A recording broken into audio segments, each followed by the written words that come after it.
Hello and welcome back to Tinker Talks Guns.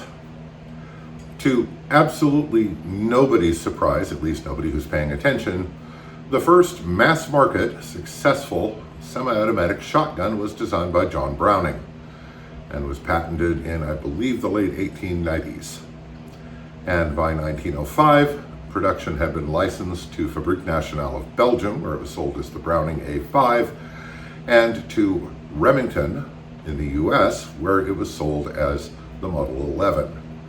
And this is a long recoil shotgun, which I'll show you what that means.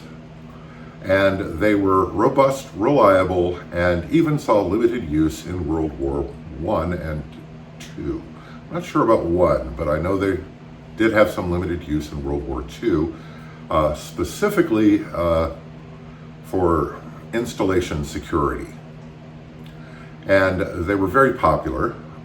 Between 1905 and 1947, they made 850,000 of them in 12, 20, and 16 gauge. And they remain a very good shotgun.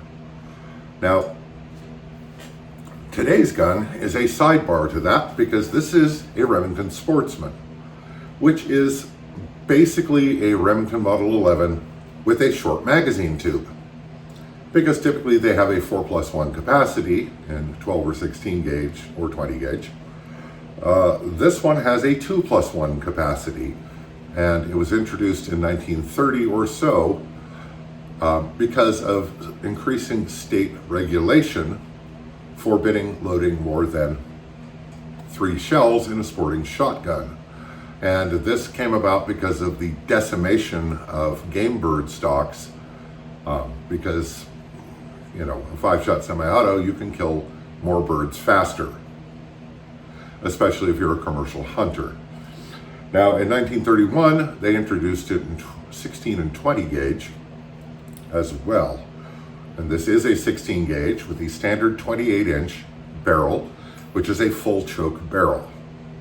And it has a nice bead front sight and some serrations on the receiver here. Now, the operation of these guns is quite different from modern shotguns. Modern shotguns tend to be gas operated, which introduces issues because the regulation of the gas can be a problem with different power levels and different weight loads. The Browning mechanism, and I will verify that this is empty. So the Browning mechanism, the barrel is latched to the bolt, and in recoil it is pushed back, it's a pretty stout spring of course, until the bolt locks to the rear.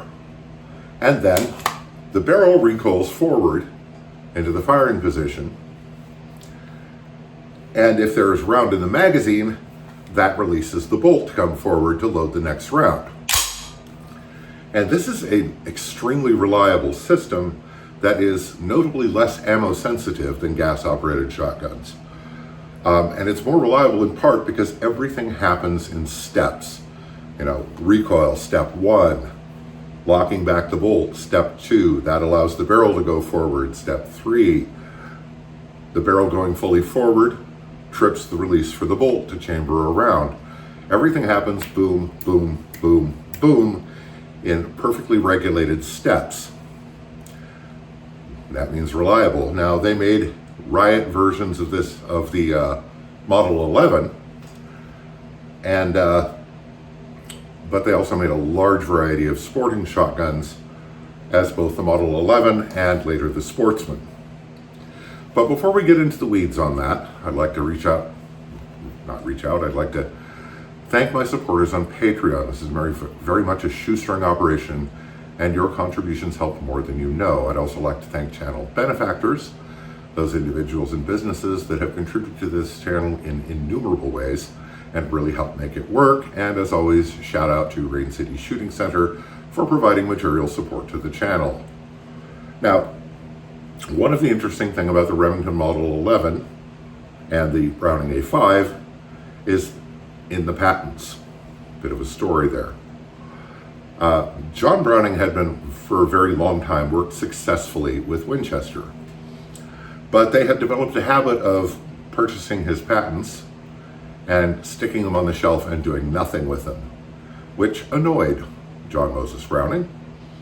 So when he approached them with the patents for the long recoil shotgun,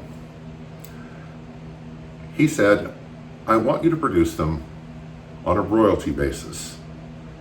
And I imagine there were stipulations that they had to meet certain production quota for that. And Winchester said, meh, we don't need you. Go away. And they would come to regret that. Because John's patents included this little charging handle. You know what they are. Everyone's seen them.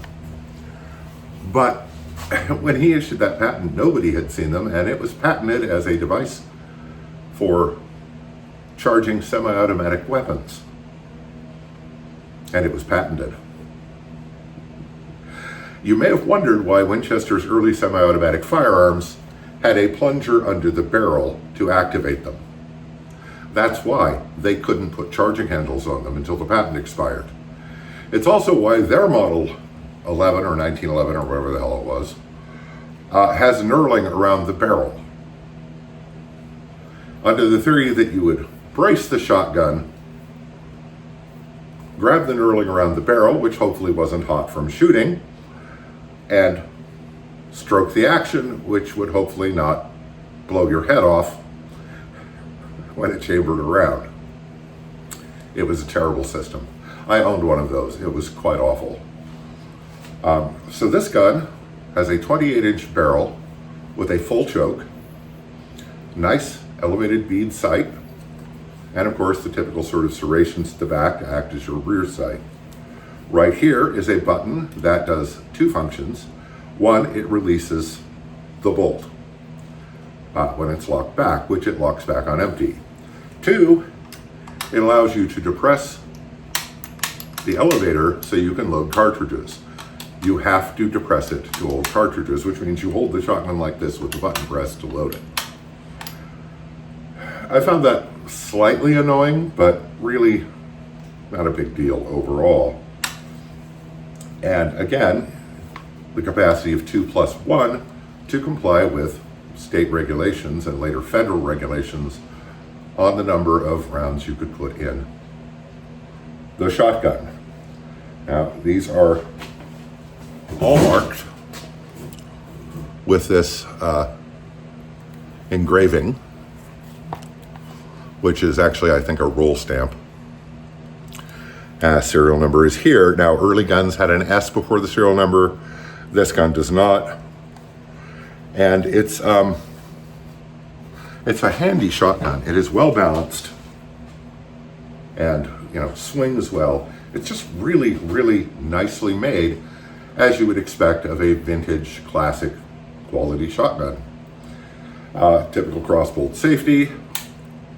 The trigger on this example is quite nice. It's short and light, and it's really, really nicely made. Now here, it lists the gauge, 16 gauge, and then here is a 2-letter date code, which indicates that this shotgun was made in, let me consult my notes. I know I wrote it down.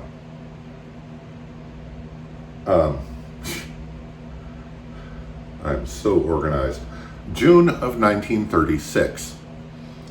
So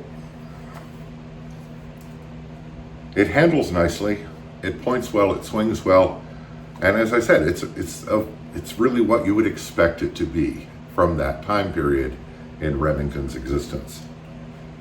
Now, recoil, one of the nicest things about these guns is that they don't recoil. I mean, semi-automatic shotguns in general, is that they have less recoil than guns with a fixed breech or pump shotguns. Initially, this one did not. The first time we took this out to fire it, and I'll show you here, there's basically a piece of leather held on by cobbler's nails. That was the only recoil pad.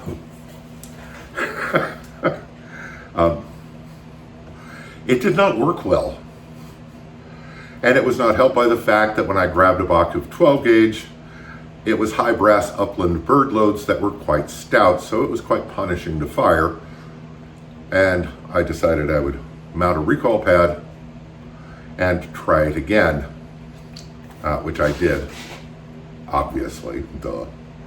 The recoil pad was given to me by a friend, actually Chris from Pinto's Guns, and it is squishy, which is really nice. And the gun is really a pussycat with the addition of that recoil pad.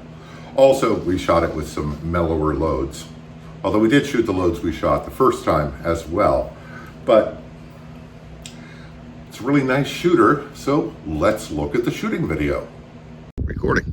So the first time I shot the Remington, it did not have a recoil pad, and we were using high brass upland game loads, and it was a bit on the brutal side. So a friend of mine gave me this recoil pad, which is squishy. Squishy. That is a Nerf or nothing kind of pad. Hell yeah. So we're loaded and ready to go. You got it. And I've only ever fired, I think, 1 round out of this shotgun. Maybe 2. Well, without a pad, I can see why. Yeah. Yeah, fuck that. Okay. So let's see what it's like. Oh, that is nothing. Oh, that is so nice. Now, I will say these are RST loads.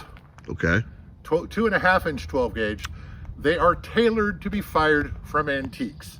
So they're pretty low velocity and low recoil, because in an old shotgun, yeah, especially the fixed breech shotguns, recoil is the enemy far more than pressure, because too much recoil over too much time will put the gun off face, then you have to fix it.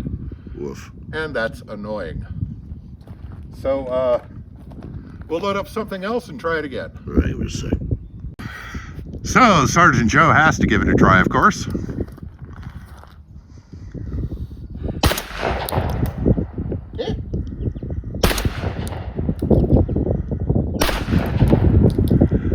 Yeah, between the long recoil action and the mild RST shells, that thing is a pussycat. Yeah, that's great. That kicks less than those 16s did. The 16s? Wait, 16s? What did we shoot earlier? 12 gauge. Oh, yeah, the little, right. Those. Right. We'll do that again. That kicks a lot less than the 12 gauges did earlier. Yeah, well, semi-autos kick less in general, because the recoil action, the mechanism is soaking up some of the recoil. So you were saying that the entire barrel, this whole mechanism goes back? Yes. That's amazing. Neat. That's really cool. Yeah, neat piece. Okay. So these are a high brass upland game load. They have significantly more pep than the previous load. Let's give it a try. Safety off.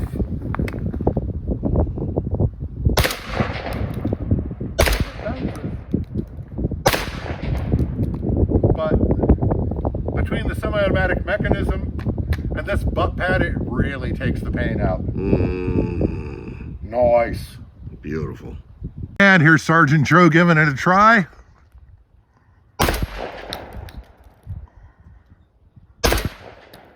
It chucks those a little ways, doesn't it? That's better. What do you think? I like that a lot. There's a reason these shotguns are so frickin' popular. That is really nice. That's really nice. Really nice gun, really nice shooting. It patterned very well, even though we couldn't pattern it at a full 35 yards because of space constraints. And, it's just a terrific classic shotgun that is as useful and good today as it ever was. And I'm quite glad I got it. It was at a pretty reasonable price, else I couldn't have afforded it. And overall condition is 75% maybe, but that's fine because I'm going to use it. Now, there are some caveats with this. One of the caveats is don't shoot steel. I know people do, but I have seen barrels grooved by shooting steel in many pre-war shotguns and even in Remington number 11 or model 11 shotguns. It doesn't happen every time, doesn't necessarily even happen very often, but it can happen, so don't do it. Stick to bismuth or whatever if you're going to go waterfowling.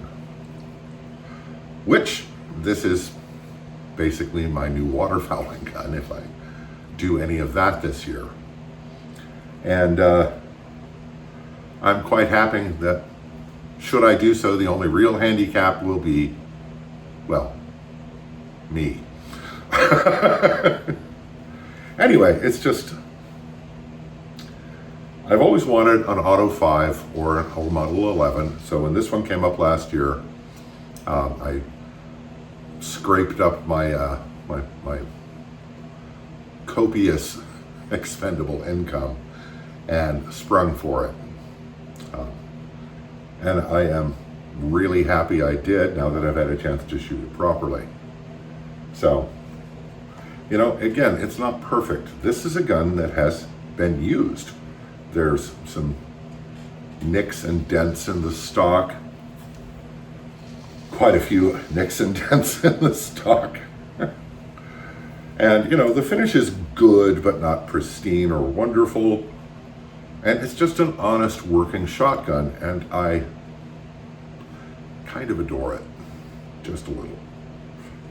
So, Remington Sportsman, classic. So, I hope this finds you well. Stay safe, take care, and I'll talk to you again real soon.